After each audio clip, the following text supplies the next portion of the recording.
Uma ótima noite a todos e a todas. Está no ar o ICL segunda edição desta segunda-feira, dia 10 de abril de 2023. Confira agora os destaques do programa de hoje. 100 dias de governo. Você sobreviveu! Entre acertos e erros, o presidente reúne ministros e manda recados. O Brasil voltou. Veja o que diz o pesquisador João César Castro Rocha. Chega a hora dos militares darem explicações sobre os atos terroristas de 8 de janeiro.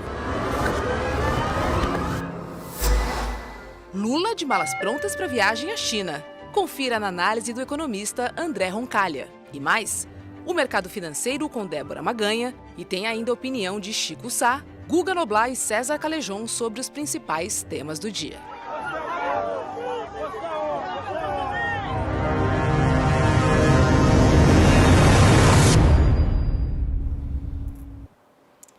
É isso aí, segundou, e eu já vou dar boa noite a Araruama, no Rio de Janeiro, Campinas, Curitiba, Barueri, aqui em São Paulo, Fortaleza e também a Porto Alegre, famosa Poa. Boa noite, César Callejon. Tudo bem com você? Boa noite, Rô. Boa noite, Chico Sá, meu camarada. Boa noite, comunidade ICL. Um prazer estar com vocês. Chico, não vi Recife aqui na listinha. Geralmente eu acho alguém do Recife. Mas tinha Fortaleza, aqui. tinha o Nordeste Tá ali. perto. Estamos na área, estamos juntos. Tá Boa bem noite, Nordeste. representado. Boa noite, Brasil. Tá certo. Boa noite, Guga Noblar. Tudo bem com você? Já está de volta à sua casa? Tô na área, de volta a Brasília. Eu vi aqui agora no chat o Assis falando um boa noite direto de Recife. Tem Pernambuco agora na área também. E eu tô aqui em Brasólia. E é um prazer, claro, estar com você, Rô, com você, Callejon, com meu querido Chico e essa audiência maravilhosa. É isso aí. Obrigado, querido. Gente, hoje o governo Lula completa 100 dias e vamos falar muito sobre isso. Antes, uma notícia que acabou de sair, ó.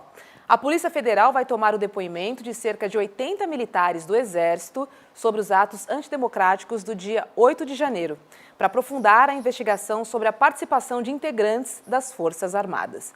Entre eles estão o general Augusto Henrique Dutra de Menezes, que chefiou o Comando Militar do Planalto, e o tenente-coronel Jorge Fernandes da Hora, que comandou o batalhão da Guarda Presidencial. Nós temos um vídeo em que o tenente-coronel Jorge da Hora defende os terroristas durante os atos golpistas. Vamos ver. Tá louco? Você tá louco? Que porra nenhuma, caralho. Foi deles, porra. Segura aqui, segura o caralho. Segura o caralho, porra. Tá todo mundo preso. Tá todo mundo preso. Eles estão presos, porra. Eu sou preso. Eu tô descendo. Não, eu tô preso. São todos presos. Todos presos, beleza? Ninguém vai descer não, coronel. Coronel, esse é nosso. Coronel, esse é nosso. Pode prender, cara bom. Vou começar com você, Guga. Eu tenho a sensação que estamos caminhando rumo à alta patente das Forças Armadas, não? Peixe grande, colhendo depoimentos. Olha, são 80 depoimentos, é muita gente. Eles realmente vão investigar para valer a participação, a atuação que a gente sabe que teve de militares golpistas na tentativa de tomada aí de Brasília no dia 8. É claro que tem gente de alta patente, de média patente, de baixa patente, e todos eles precisam pagar pela tentativa de golpe.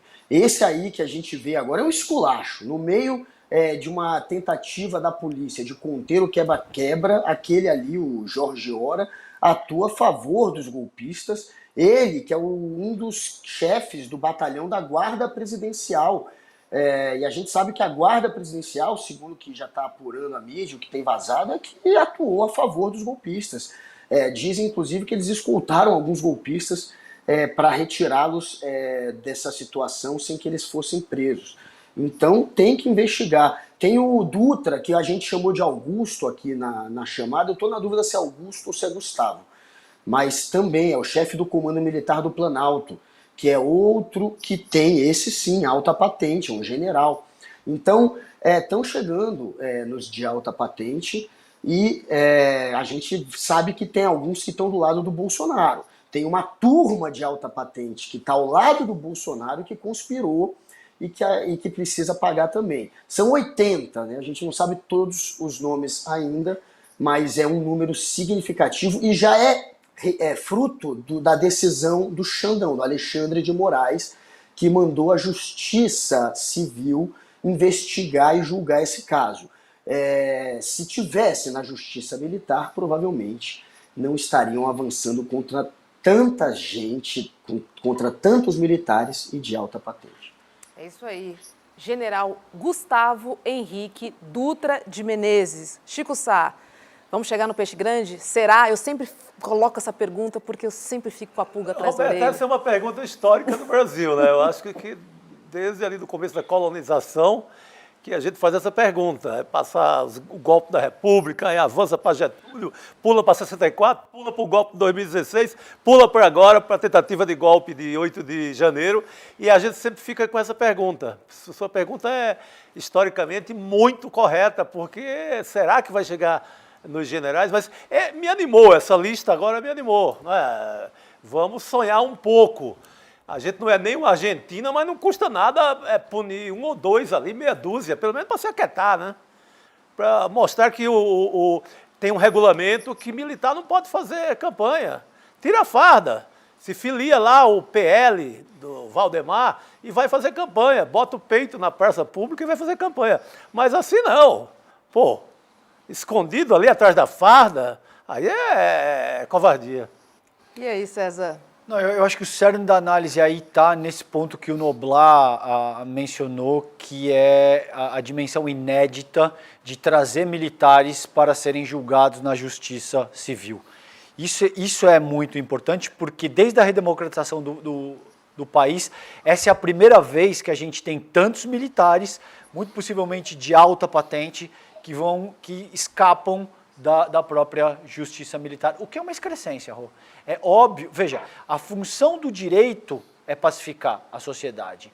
E o direito só tem essa propriedade porque ele traz a capacidade de imputar responsabilidades. Se você tem uma justiça paralela, é óbvio que você vai se sentir compelido a agir de forma arbitrária, autoritária, que você vai se dar o luxo de se meter nesse tipo de aventura golpista, porque você sabe que, em última instância, você não vai ser responsabilizado e você vai ser julgado por pares que tendem a ser extremamente lenientes com as tuas faltas, entende? Então, acho que o que é importante ressaltar aqui é o ineditismo dessa medida, o quanto isso é importante, sobretudo para que a gente passe a discutir a aberração que é essa questão da justiça militar no Brasil. Perfeito. E hoje o governo Lula completou 100 dias. Foram 100 dias de governo e o presidente fez uma reunião com seus 37 ministros no Palácio do Planalto. Em seu discurso de abertura, ele também fez um balanço da sua gestão até agora. E olha que ainda faltam 1.360 dias. Só isso? Só isso, 1.360 dias. Lula falou sobre o presente e também sobre o passado. Vamos dar uma olhada. Obviamente que eu devo a vocês e ao povo brasileiro a volta da democracia. Nós sabemos as ofensas que a democracia sofreu, nós sabemos as ofensas que as mulheres sofreram, que os negros sofreram, que os democratas sofreram, que a Suprema Corte sofreu, que o Poder Judiciário sofreu. Nós sabemos as ofensas que os governadores sofreram. Acho que nunca antes na história do Brasil um presidente da República tinha tratado os entes federados com tanto desrespeito como foram tratados governadores e como foram tratados prefeitos nesse país e como foram tratados deputados. E César, estes 100 dias foram marcados pelo fortalecimento, da democracia. Na sua opinião, seria essa a grande marca deste governo, desses 100 dias de governo Lula? Para mim, seguramente sim, Rô. A principal característica desse governo é que ele representa uma antítese perfeita do que foi o bolsonarismo, que era um governo federal de cariz neofascista, que agrediu todas essas pessoas, por exemplo, e esses grupos que o Lula muito bem salienta nessa ocasião. Mulheres foram agredidas, negros foram agredidos, comunidades indígenas e os povos originários da terra foram agredidos e, em última instância, essas pessoas representam a maioria do próprio povo brasileiro. Então você teve a maior parte do povo brasileiro atacado, reduzido, sendo agredido de todas as formas pelo bolsonarismo. A principal marca desses 90 dias é que o governo Lula tem uma série de coisas que eu poderia comentar como sendo extremamente benéficas para a vida sociopolítica do país, mas a principal marca é que a gente deixa essa dimensão neofascista para trás e começa um processo de reconstrução e reunião nacional. Agora, Guga, é um trabalhão, né? Você reconstruir um país praticamente quebrado, né?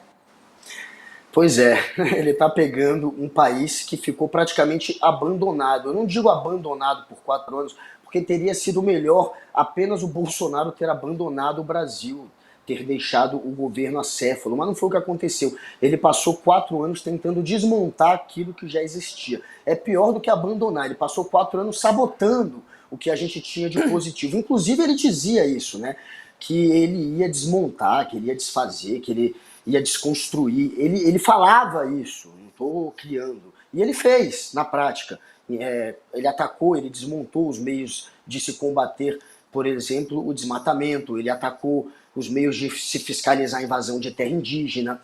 Ele passou a perseguir professor, criando linha de telefone para denunciar professor. Ele atacou os médicos que estavam tentando seguir a ciência. Então foi um governo que sabotou a lógica, a razão, a civilidade, que desmontou os ministérios da educação, da saúde, aquilo que funcionava, o programa de vacinação. Ele atrasou tudo. O cara atrasou tudo. O Lula pegou isso. E ele está retomando, está reconstruindo aquilo que foi dinamitado pelo populismo, pela ignorância, pela incompetência e pelo fascismo de Jair Bolsonaro. Então é óbvio que o Lula pegou o Brasil num buraco.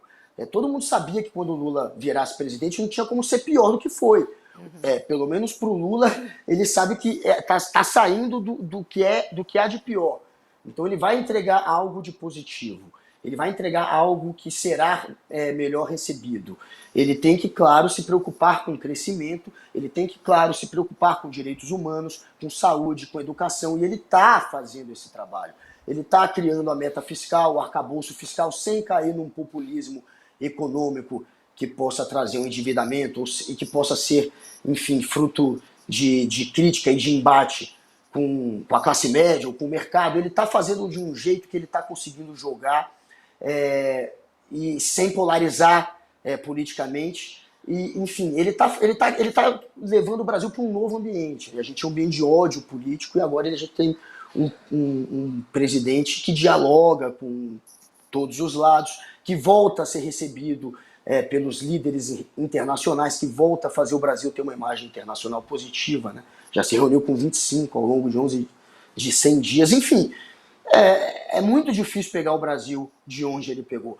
E a gente tem, sim, dados positivos aí nesses 100 dias. O governo Lula tem, sim, dados positivos. Agora, Chico, ouvi muito, né, na cobertura da imprensa tradicional, da grande mídia, que o presidente Lula deve parar de olhar no retrovisor, né? E aí eu fico me perguntando, como é que você não olha o retrovisor se você não tem terreno para passar o seu carro? Né? Pelo amor de Deus, como é que você não vê? Olha no retrovisor da história, se as pessoas seguem sem casa, sem comida, fila do osso, não vejo nada demais em reciclar um ou outro programa de governo que deu muito certo. Claro. São programas que deram muito certo e que viraram promessa de campanha do PT. Seria enganar o eleitor votou sim querendo o Bolsa Família vitaminado, o Bolsa Família que hoje tem, em média, paga em torno de R$700, sabe? Então o povo queria Minha Casa Minha Vida, correndo. Pelo menos minhas primas, minhas tias todas querem Minha Casa Minha Vida. Mais médicos.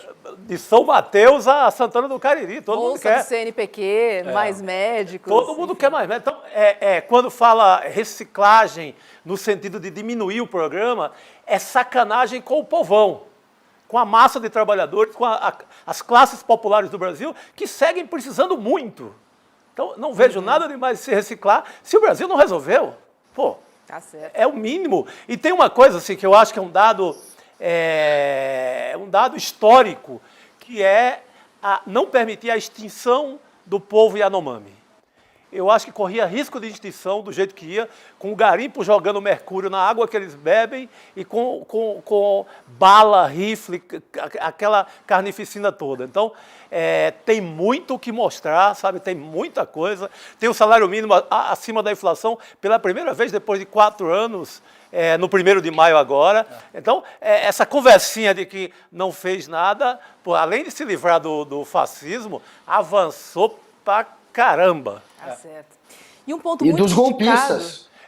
Sim, bem golpistas. lembrado, Guga. Exatamente. Porque ele venceu um golpe. Isso Sim, é sim. um ponto que o governo entrou sofrendo uma tentativa de golpe. No primeiro semana, gente.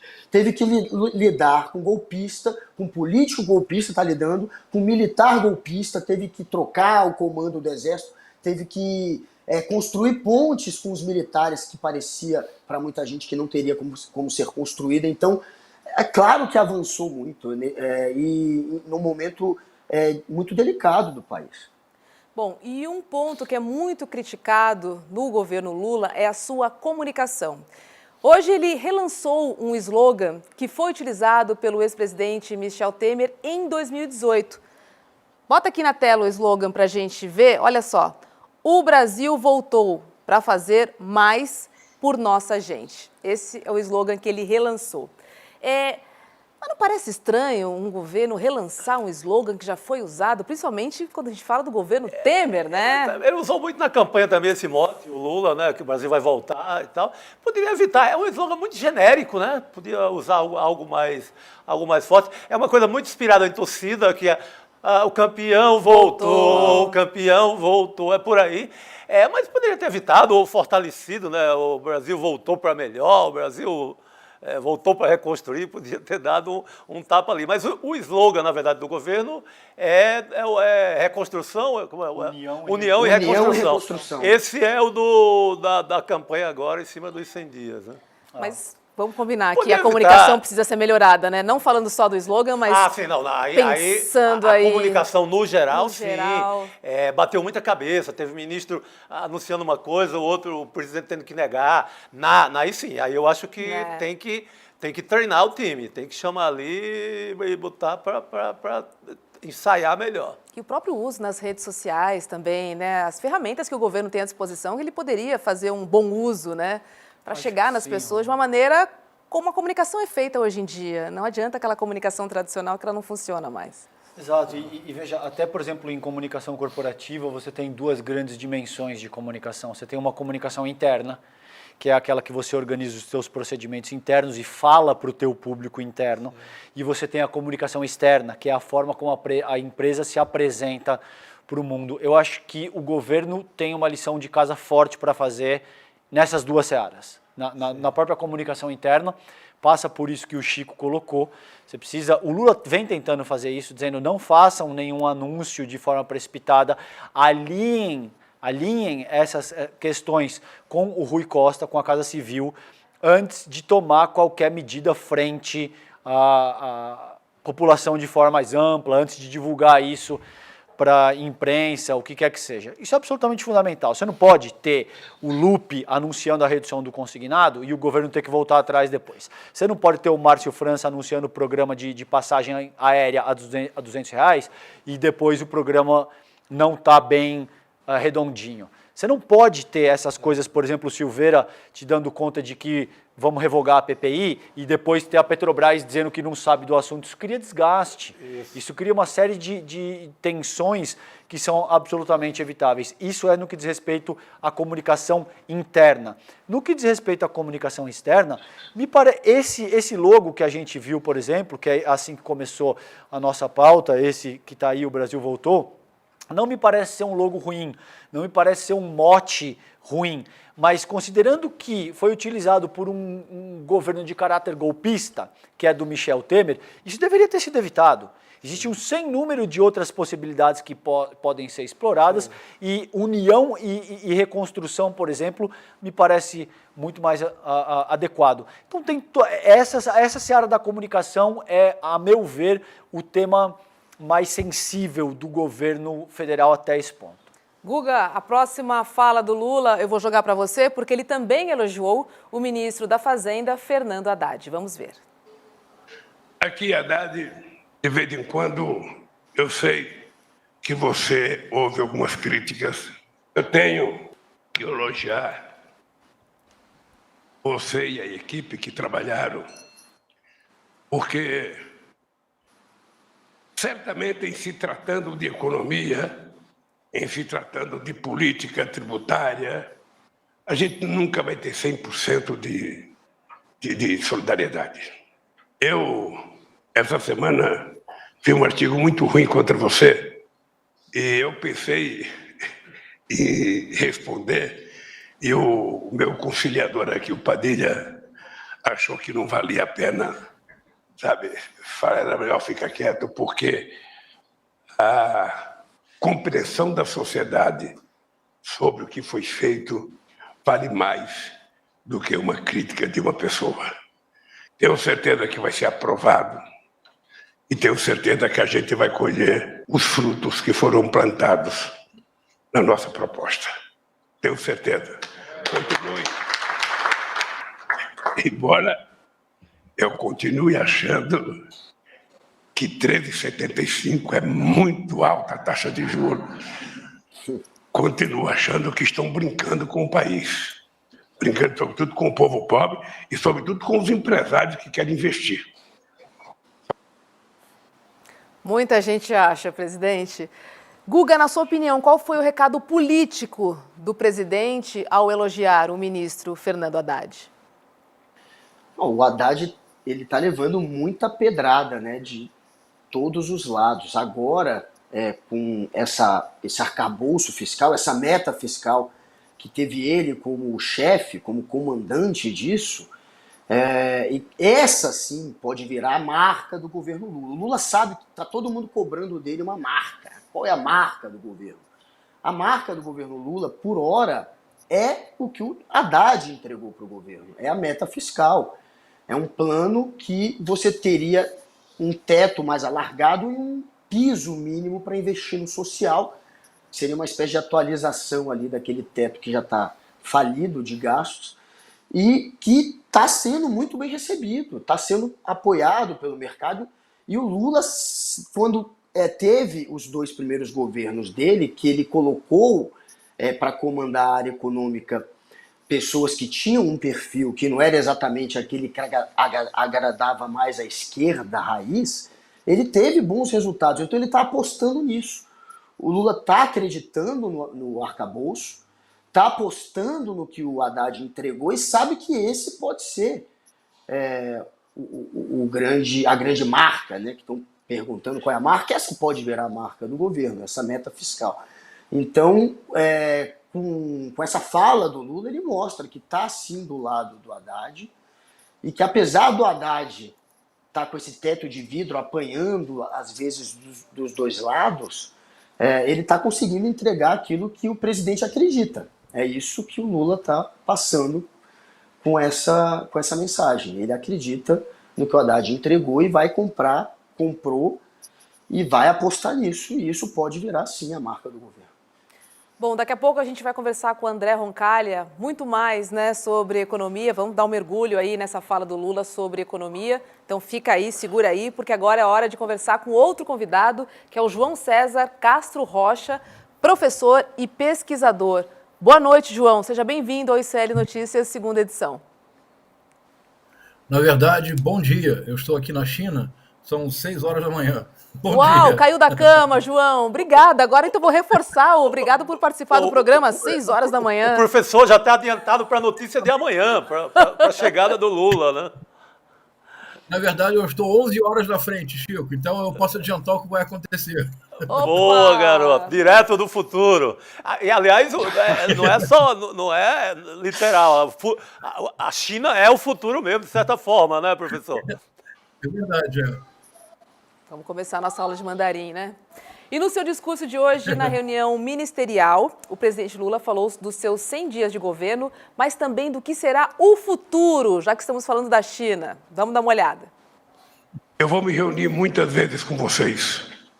Eu vou cobrar muitas vezes de vocês, porque eu quero que vocês façam parte da geração que participaram do governo e resolveu o problema desse país. Esse povo está desanimado. Então, além de governar do ponto de vista de infraestrutura, nós temos que governar do ponto de vista psicológico. Nós precisamos tirar o ódio da cabeça das pessoas. As pessoas precisam voltar a crer que ser bom é melhor do que ser ruim, que não ser violento é muito bom para a relação humana.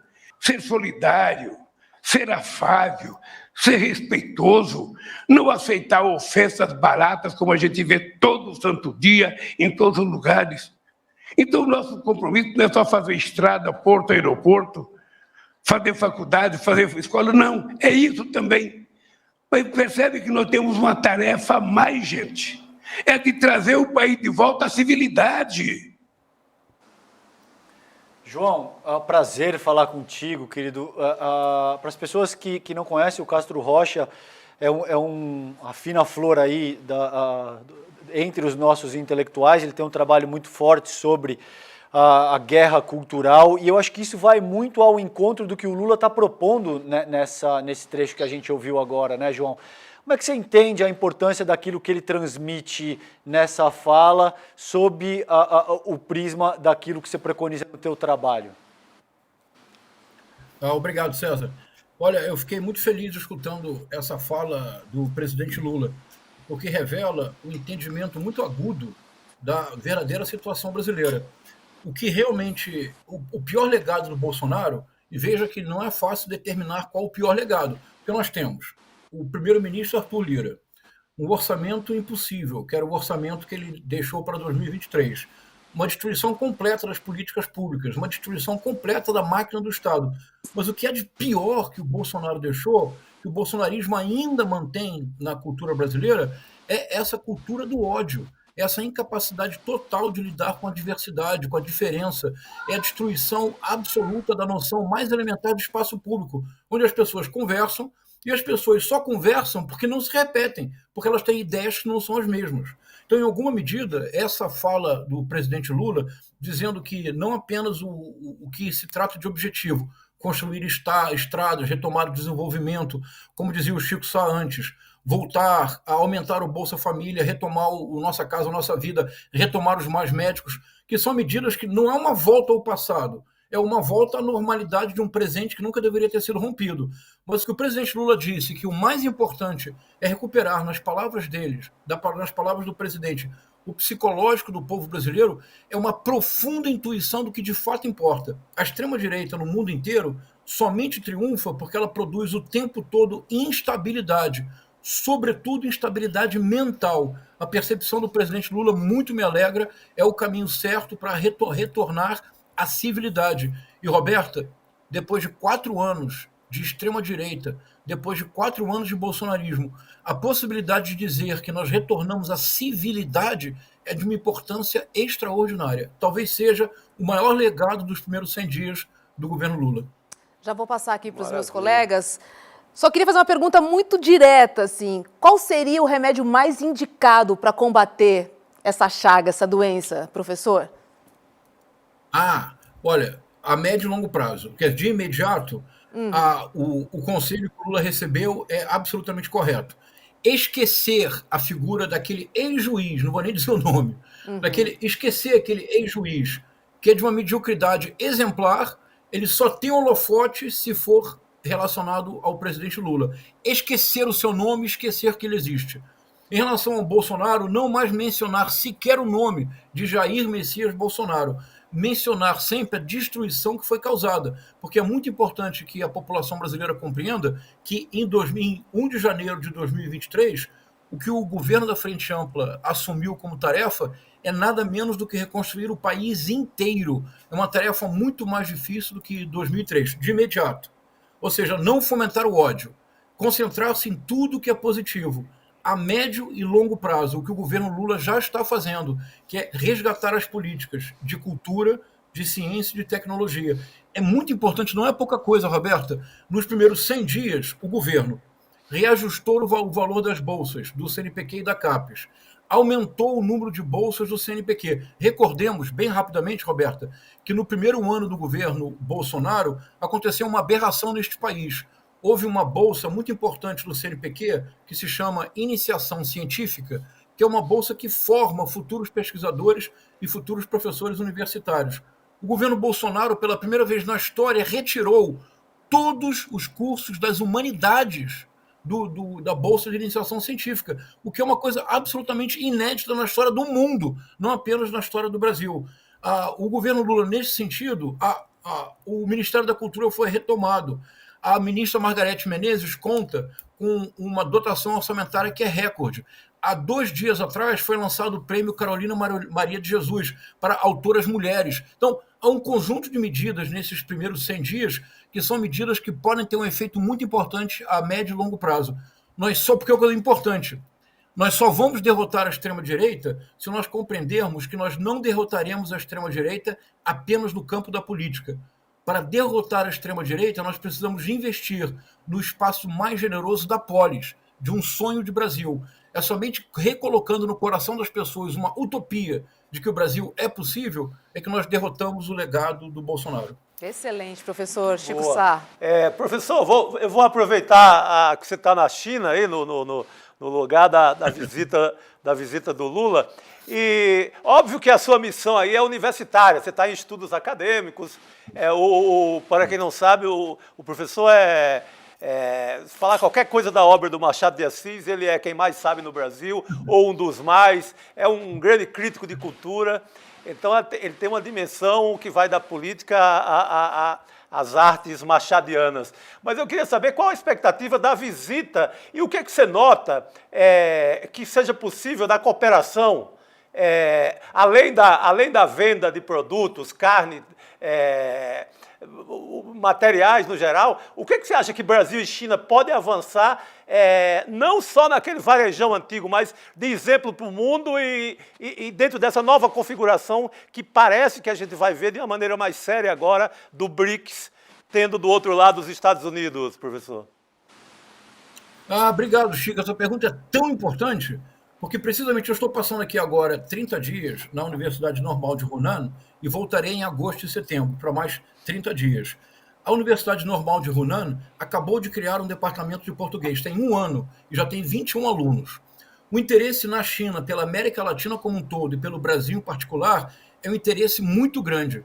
As possibilidades de investimento são notáveis, mas mais do que isso, Chico, acho que você tocou num ponto central.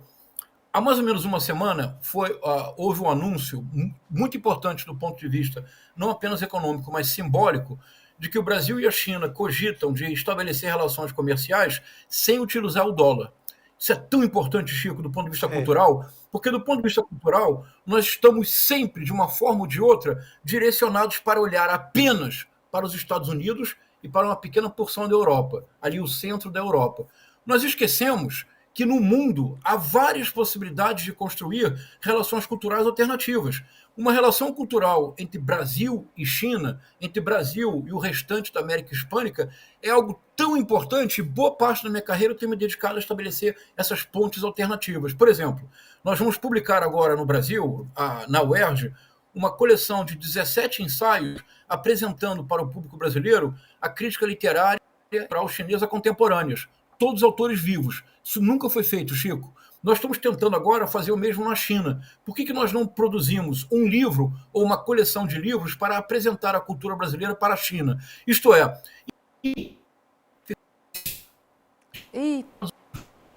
Vamos criar centros alternativos. Vamos criar relações novas. Essa percepção é muito importante, Chico. Obrigado. Guga Noblar. Professor João Castro, um prazer falar contigo novamente, muito tempo que a gente não se fala. Aproveitando que você está aqui hoje, e você é um especialista em guerra cultural, com o Olavo de Carvalho a 7 palmos e com o Jair Bolsonaro a caminho de se tornar inelegível, e sem uma pessoa incompetente e militante como o Mário Frias ali no comando do Ministério da Cultura, como é que vai se dar essa guerra pelo lado da extrema-direita? Quais são as armas que restam para eles continuarem travando essa guerra? Obrigado, Guga. Essa questão é central também. A extrema-direita não vai parar. Ela não para no mundo inteiro. Veja o caso dos Estados Unidos. O Trump perdeu a eleição em 2020, tentou o golpe no dia 6 de janeiro e não ficou um dia sequer sem manter o mesmo padrão da guerra cultural. Agora, tem uma coisa bem importante, Guga, que eu tenho pensado muito. Veja, a extrema-direita avançou no mundo inteiro, o fenômeno não é brasileiro, porque a extrema-direita despolitizou a polis, trazendo para a política a lógica das redes sociais. Isto é, um altíssimo nível de engajamento. A militância da extrema-direita, nesse sentido, é exemplar, porque eles fazem militância 24 horas por dia, 7 dias por semana. A militância para a extrema-direita não é uma opção política, virou uma forma de vida. Por isso que, de maneira, entre aspas, tão natural, o bolsonarismo passou da guerra cultural para o espírito de seita e do espírito de seita para o terrorismo doméstico. Porque uma vez que você tem esse espírito de seita, uma vez que você está engajado na política 24 horas por dia, 7 dias por semana, não há sequer a possibilidade mental para uma derrota. Você apenas pode vencer e vencer o tempo todo. Então a extrema-direita, Guga, não vai parar e continuará usando a mesma estratégia. Qual é a estratégia? Proponho. A extrema-direita vence quando ela despolitiza a polis, trazendo para a política o alto nível de engajamento das redes sociais. Porque as redes sociais, nós todos sabemos, ela possui esse alto nível de engajamento que só se mantém porque é polarizador e radicalizador. É preciso o tempo todo inventar inimigos, é preciso o tempo todo anunciar o desastre, é preciso o tempo todo viver próximo ao apocalipse. Como é que se derrota isso? No plano da guerra cultural, é na medida do possível ignorar o que fazem. Simplesmente não permitir que as suas loucuras passem da bolha. Exemplo concreto. O deputado Peluqueiro. Durante uma semana, ele concentrou as atenções do país. Nós paramos de falar nele, ele desaparece. Tá, primeiro ponto. Segundo ponto, para derrotar a guerra cultural mesmo, é indispensável que se compreenda algo. Governo governa. É tão simples quanto isso. Governo governa quer dizer o seguinte, e isso foi um pequeno erro de comunicação do governo Lula, que eu acho que agora está sendo corrigido, e o César Calejão, a Roberta e o Chico só se referiram a esse erro. Não responder. Governo não responde a atitudes tresloucadas da oposição. Ponto. A extrema-direita, no parlamento brasileiro, ela é muito vocal. Ela causa muito curto-circuito, ela causa muito ruído. Mas do ponto de vista prático, do ponto de vista da ação legislativa, governar com esta extrema-direita no parlamento é um sonho. Eu explico. É um sonho porque eles não fazem obstrução, que é um recurso legítimo. É um sonho porque eles não apresentam emendas que são realmente significativas. Todas as propostas da extrema-direita são puramente propostas de TikToker. É proposta para, vamos colocar um guarda na frente de cada escola, vamos armar os professores. É puro ruído de rede social. Mas governo governa. O que eu quero dizer com isso?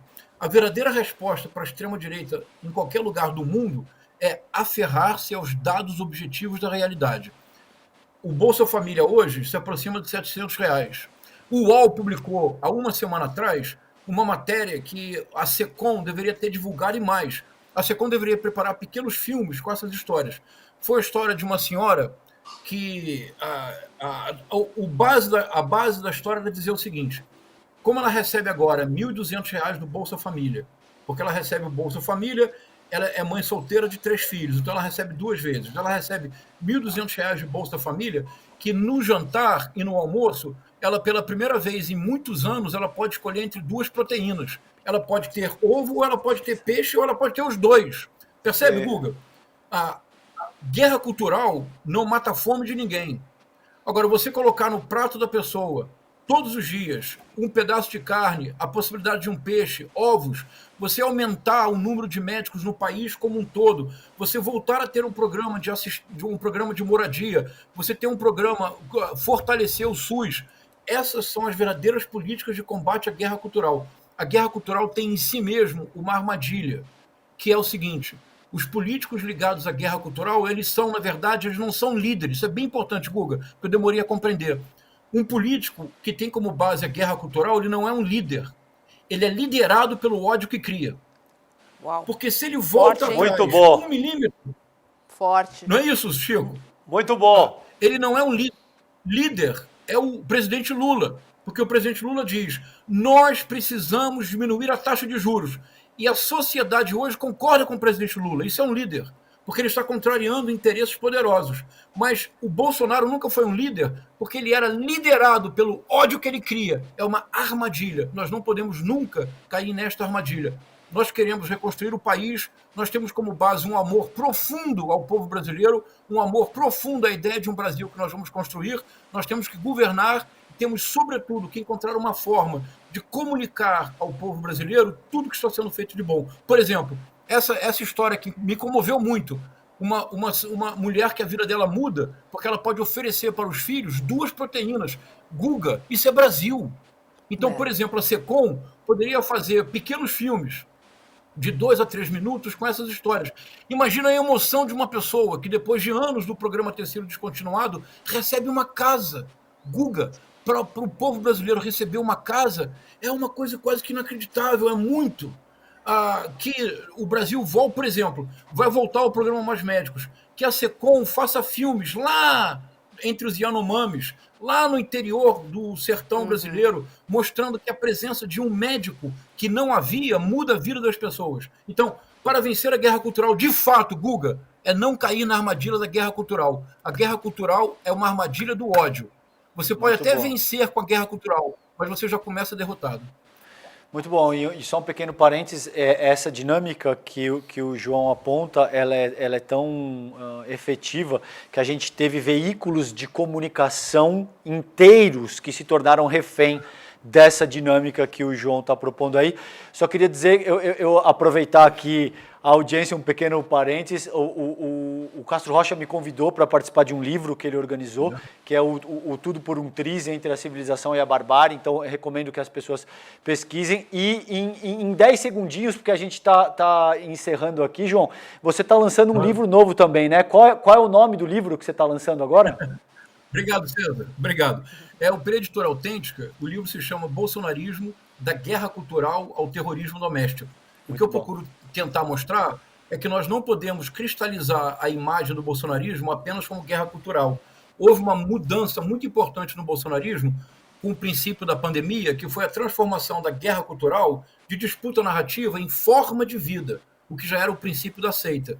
E com a derrota eleitoral, o último umbral, o último portal foi ultrapassado. E o bolsonarismo se tornou terrorismo doméstico. E, mais importante, terrorismo de Estado. Muito o que bom. A Polícia Rodoviária Federal fez, mancomunado com o Ministério da Justiça, no dia 30 de outubro, nós temos que ter coragem de dizer com todas as palavras, foi um ato de terrorismo de Estado. Todos têm que ser investigados. Tá certo. Perfeito.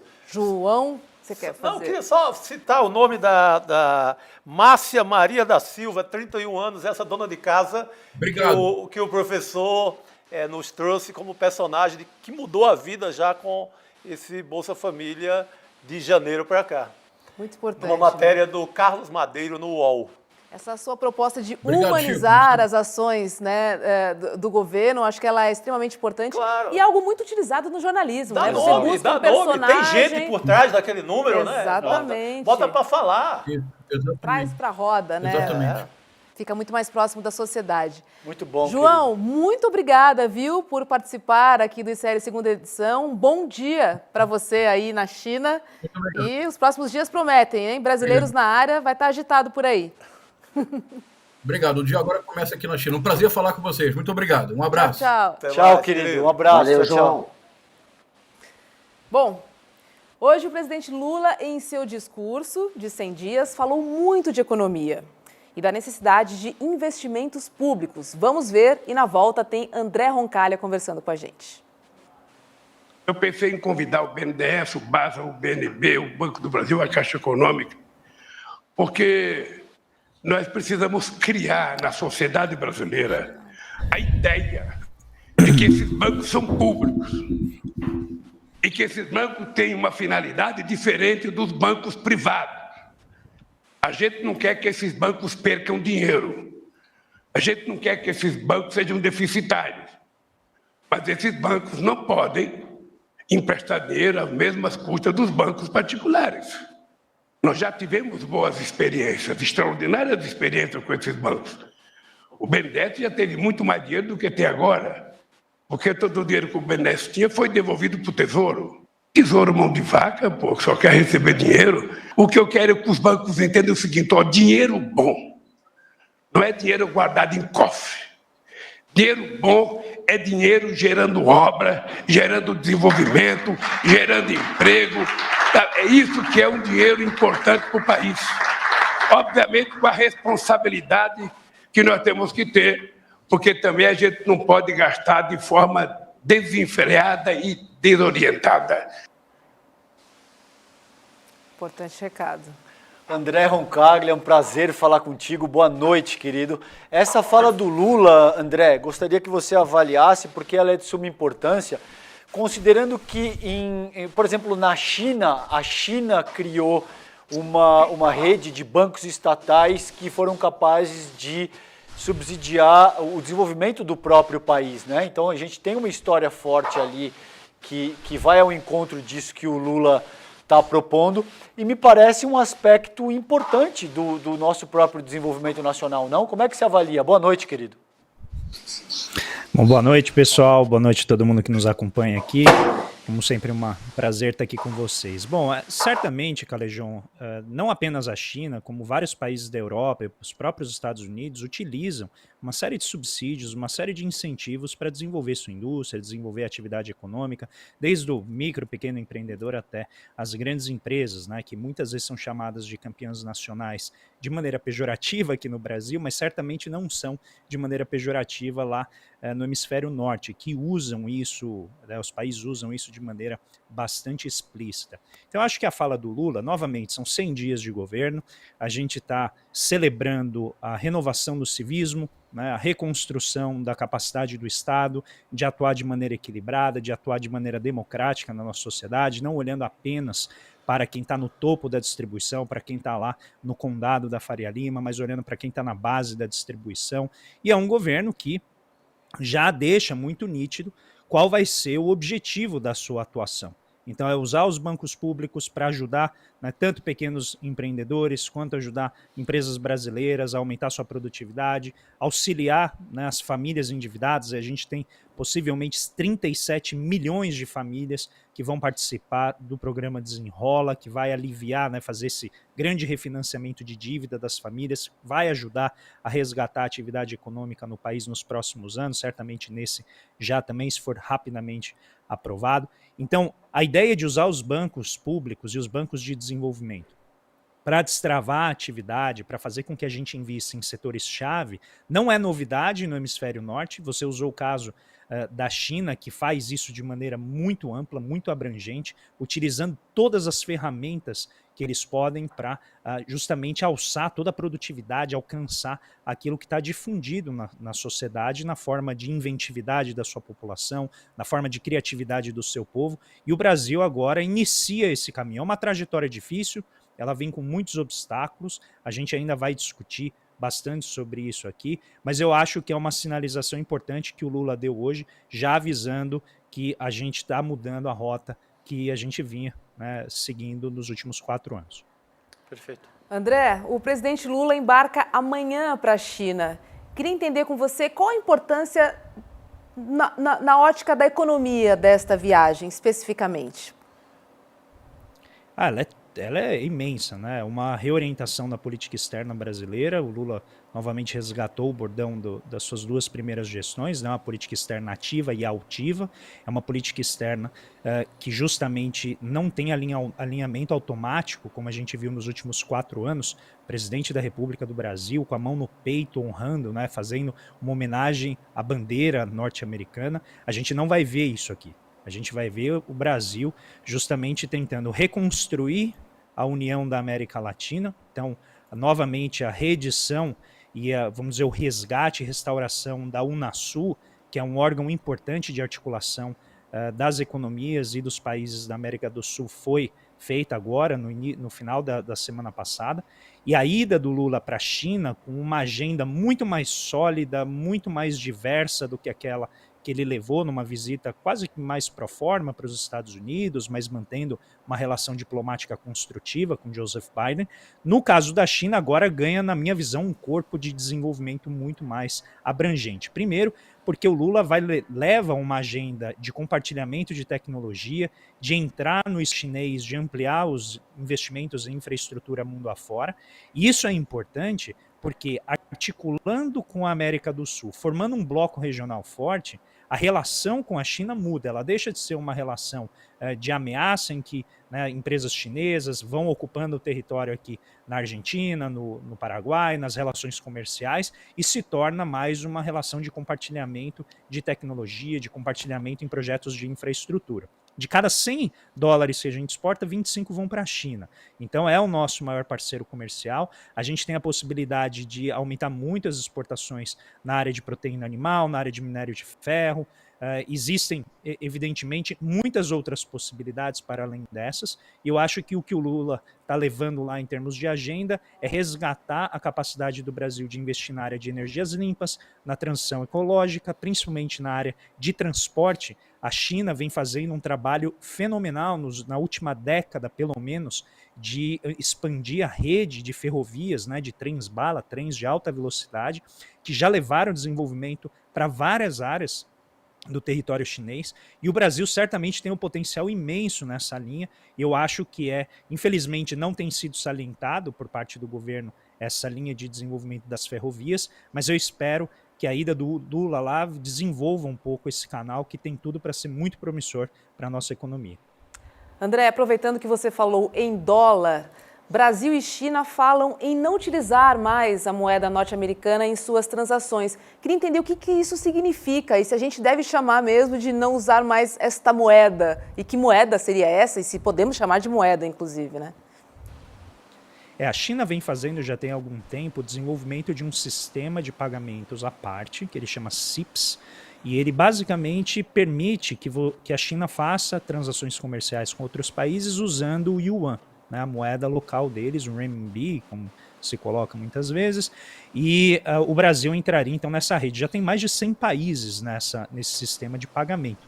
Né, ele rivaliza com o SWIFT, que é esse sistema internacional comandado pelos Estados Unidos e pelos grandes bancos da Inglaterra, e a China agora tenta, né, contestar essa dominância do SWIFT com esse novo sistema, e o Brasil, ao que tudo indica, vai, né, tentar aderir a esse processo para poder facilitar as trocas comerciais de uma maneira mais robusta com a China.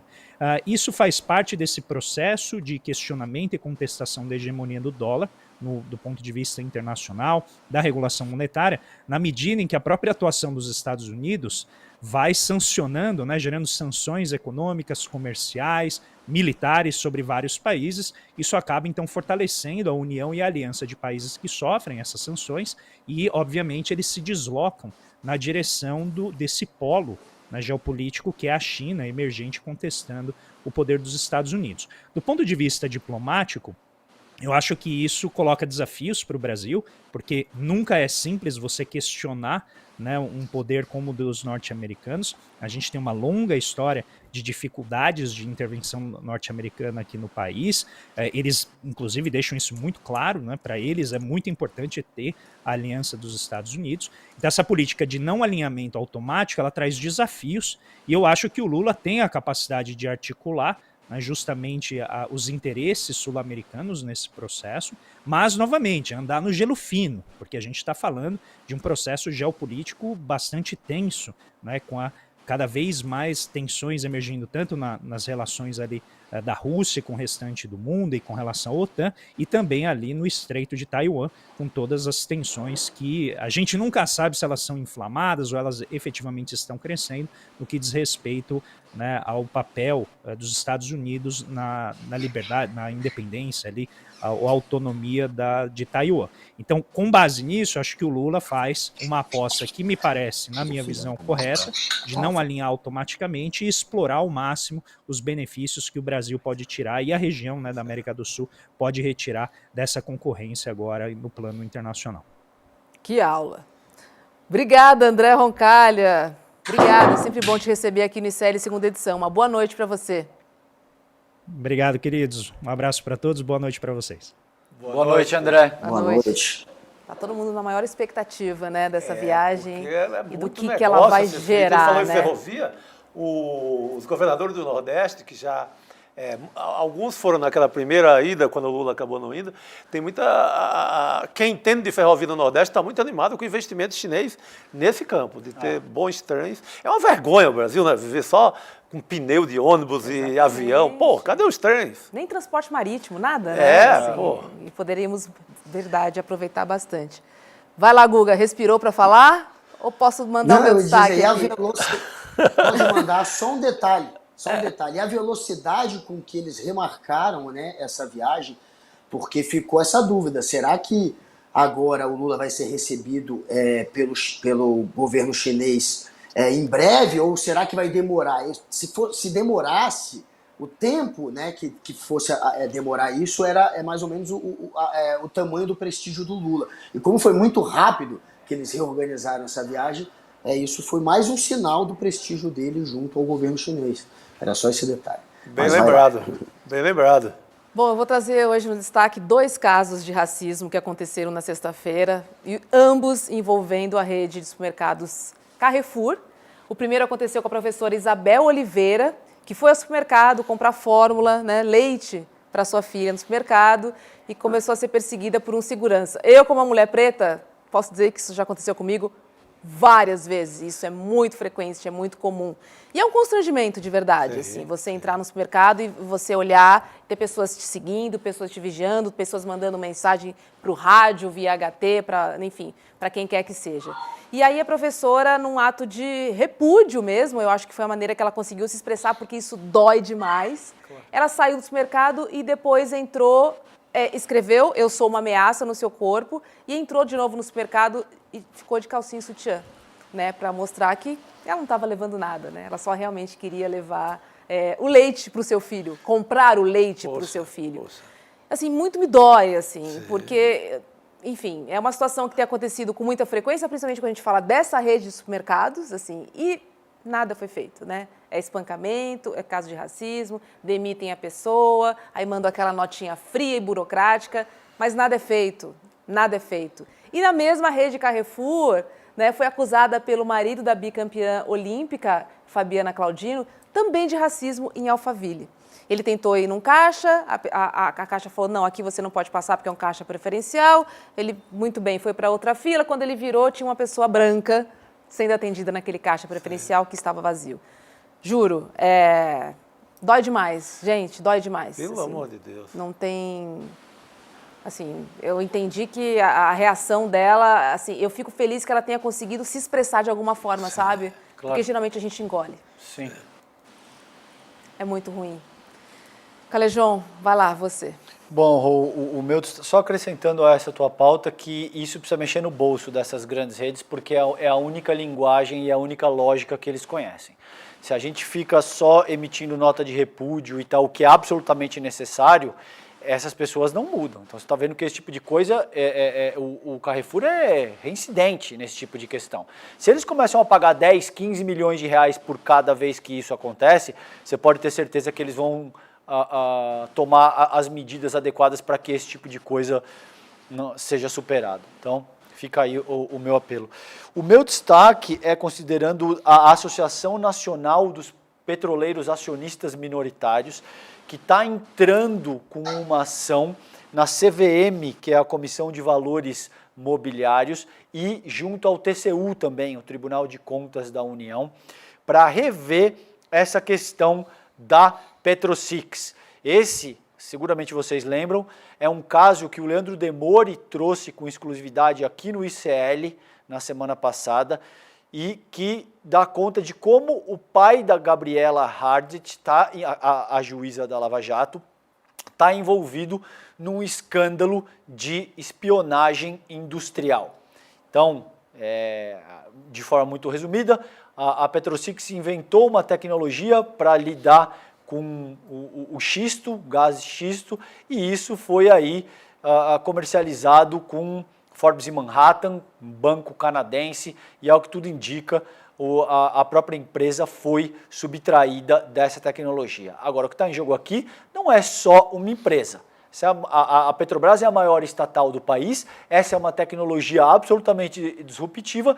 Quem foi roubado, para utilizar o português claro aqui, em última análise, foi o próprio povo brasileiro. A gente vai ficar em cima disso, tem essa ação agora junto à CVM, junto ao TCU, e fica o apelo que eu já fiz anteriormente de que o Lula e o governo brasileiro se envolvam de uma forma mais enfática nessa questão. Porque o que está em jogo aqui é o patrimônio dos brasileiros que estão sendo surrupiados. É disso que se trata em última instância. Tá certo. Boa. Pirateado, né, Calejão? Você foi fino, para não dizer pirataria mesmo. Pirataria pura. E, pô, Carrefour, são reiterados esses casos, né? Desde aquele de Porto Alegre, que foi a morte, sabe? Que falta acontecer, né? Tomar vergonha. Vamos, né? Racismo... Não dá, a gente está tolerando mais isso. O presidente Lula falou isso hoje de manhã no discurso, sim, inclusive, sim. né? Temos o Ministério da Igualdade Racial. Gente, vamos resolver. Isso. Por favor. Vai lá, O meu destaque é sobre um senhor que atende pelo nome de Júlio César Vieira Gomes, que é esse rapaz aí que está perto das joias. A gente não esqueceu as joias, aqueles estojos, né, Guga? Vamos relembrar. Hoje aparece o nome dele como exonerado no Diário Oficial. Todo bonitinho ali queria vazar. Que um cara que é auditor fiscal, recebe uma grana boa por mês. Por que esse cara quer correr fora assim? Ele estava mais ou menos tentando trabalhar aqui no governo, digamos, no mínimo semi-bolsonarista do Tarcísio. Ele viria para cá, no acerto ali, encontraria uma boquinha para ele aqui e ele se livraria e ajudaria o Bolsonaro no caso das joias.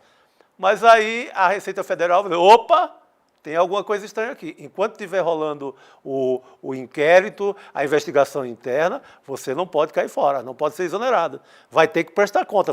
Porque ele, Roberta, ele é aquele que orienta os enviados especiais do Bolsonaro para receber a joia e liga para o guichê da Receita em Guarulhos para dizer, libera aí para a moçada, libera aí para o Bolsonaro, etc. Então, esse personagem tentou uma boa armadilha, que é pedir exoneração, encontrar um emprego aqui em São Paulo e cair fora da história. Não conseguiu, ainda bem. Exatamente nessas imagens, né, Chico, que a gente vê quando o próprio servidor diz, não, eu não posso falar no telefone. Sim. Ele diz, eu não posso falar no telefone. Porque se não é o servidor preparado, tinha caído na conversinha. Tinha sido levado. Com certeza. 16,5 milhões. Só isso. Joia do presidente. Você vai fazer o quê? Entrega, né? Guga Noblar. Incrível, né? Essa história aí do Júlio César, você vê que eles estão tentando armar uma boquinha, né? Para ver se ele fica ali e o Tarcísio fazendo esse papelão. Mas enfim, e também sobre o comentário da Rô, reforça a importância das cotas raciais, porque a imagem que muitos brasileiros associam quando vê alguém que é negro ou que pode, enfim, ser alguém que te coloca em perigo por algum motivo, ou é alguém que faz trabalho braçal, eles não conseguem colocar o negro numa posição de destaque no Brasil, e a cota racial veio, inclusive, para combater isso. Enfim, mas vamos lá para o meu destaque. Meu destaque é mais zoeira, é um pequeno destaque, é um destaque curto. Tragam aí, o Nando Mota fez essa charge maravilhosa, porque o dia tem que ser também de zoeira, né? Sim. 100 dias de governo.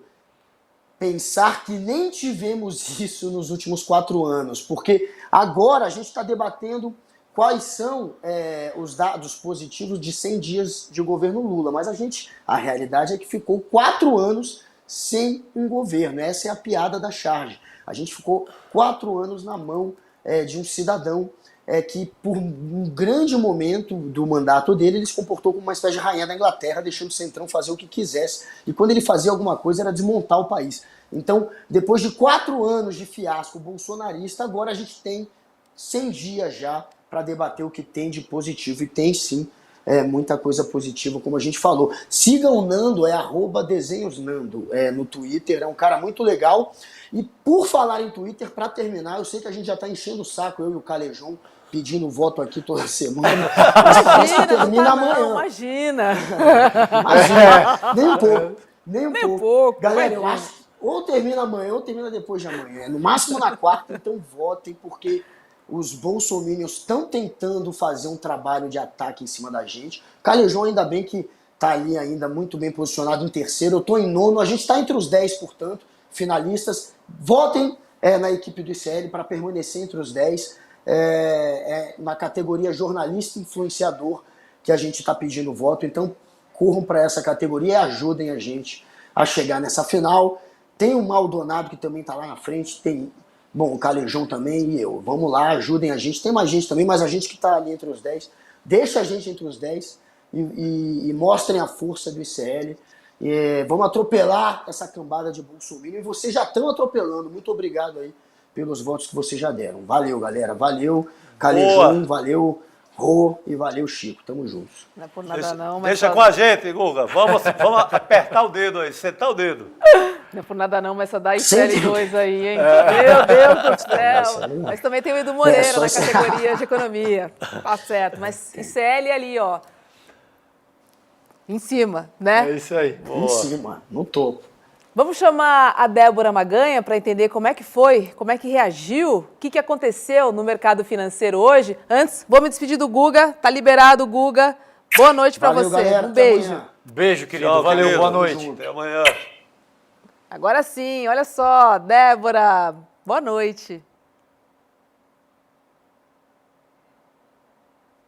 Não te ouço, Débora. Acho que você está mutada. Não, ainda não. Opa. Ih, não rolou. Não, sem o seu áudio. Tenta reconectar, Débora. Isso. E a gente vai esperando a Débora. Enquanto isso, amanhã, às 15 horas, tem estreia no ICL. O curso Os Segredos dos Relacionamentos Saudáveis vai abordar como construir e manter um relacionamento saudável e não somente relacionamentos românticos, mas todas as formas de se relacionar, inclusive consigo mesmo. Esse é bom, hein? Se você já é aluno do ICL, este curso estará disponível amanhã, às 15 horas, ou seja, às 3 horas da tarde. Se você ainda não é, basta acessar icl.com.br e fazer a sua matrícula. Esse é bom, hein? Todas as formas de se relacionar, inclusive consigo mesmo. Eu me cobro muito, acho que esse curso vai ser importante para mim. Débora, vai lá com você agora.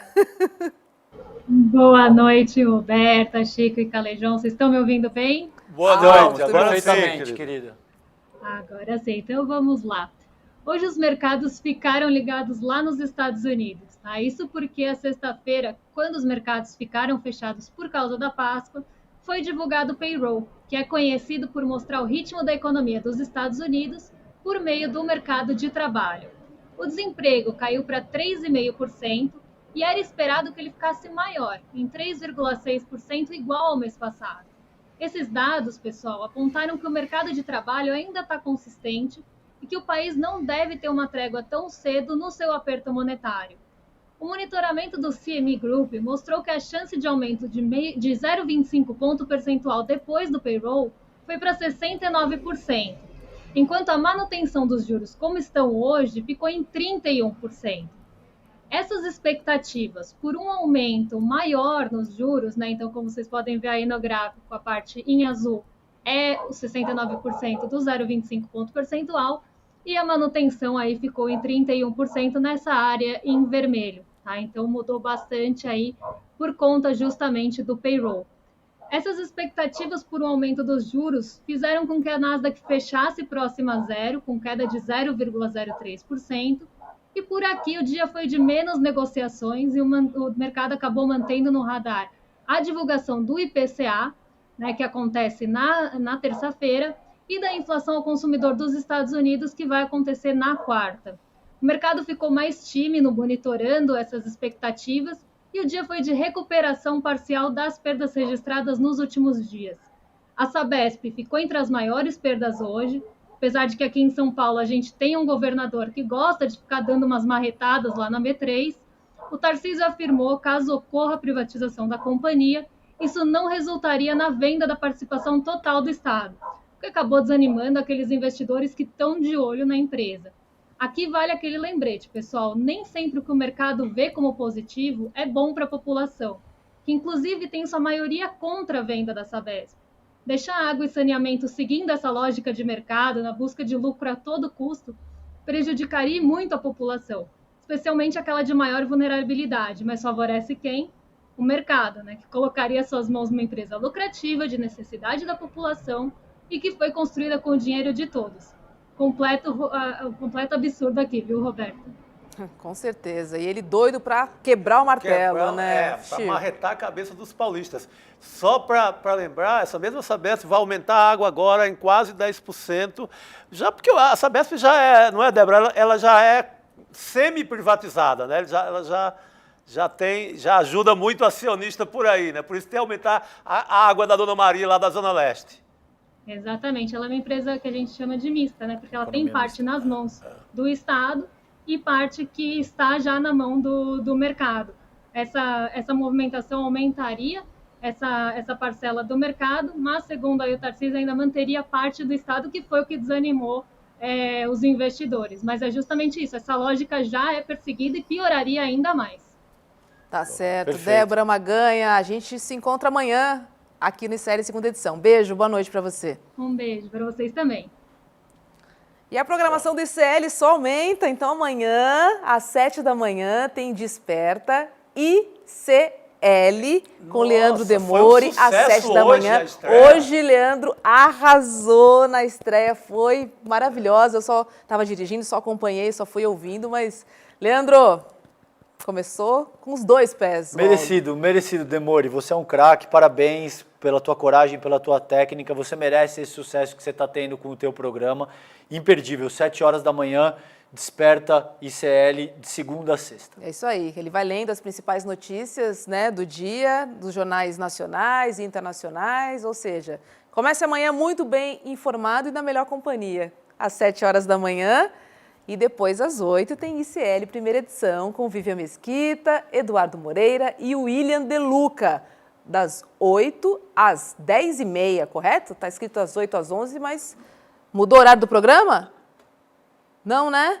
10h30. Tá, então é isso aí, das 8 às 10h30. Então, fechou. Então, depois você sabe que às 7 horas da noite tem ICL Segunda Edição, com essas feras e esses craques aqui em campo. A gente se encontra amanhã, boa noite para você. Beijo, meninos, e até amanhã. Beijo, Tchau. gente. Boa noite. Queridos, Fiquem bem. Boa noite a todos.